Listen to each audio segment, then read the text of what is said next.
Kahit may bagyo nga mga lods, naglaot kami kaya inabutan kami ng lakas sa laot. Sobrang lalaki nga ng alon diyan mga lods, nag-aabot ng 1.2 meters.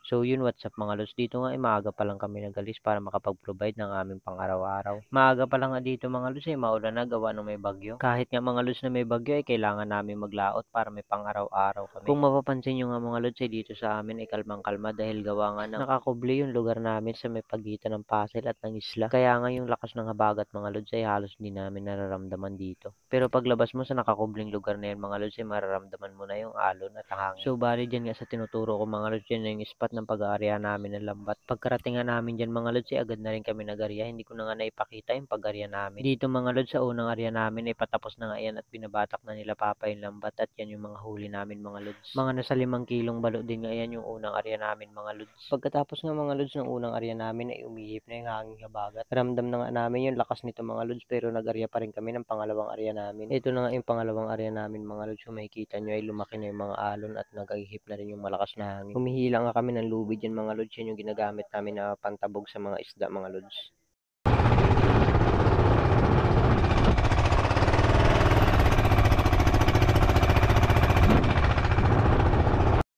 Dito nga mga lods patapos na kami magbatak ng lambat mga lods, saka pa ako ng video kaya kasi nga minamadali na namin na matapos kaagad dahil sobrang lakas na ng hangin at yun na nga yung huli namin mga lods. Konti na lang ang huli namin mga lods dahil sobrang layo na napadpad namin sa bahura. Sobrang lakas na rin kasi ng hangin at malalaki na yung alon. Dahil malayo-layo pa ngayong uwi namin mga lods kaya minadali na namin matapos na batakan yung lambat. Yung biyahe namin pa uwi mga lods ay salubong sa alon at hangin kaya medyo mahirap talaga magbiyahe mga lods.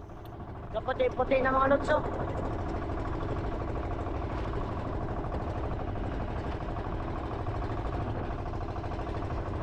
Wala, konti nakuha natin yung isda.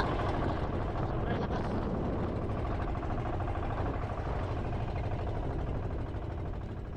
Mga 1 oras at kalahati din ang tinagal ng biyahe namin mga lods pa uwi. Gawa ng salubong sa alon at salubong din sa hangin. Hanggang dito na lang ang aking video mga lods. Maraming salamat.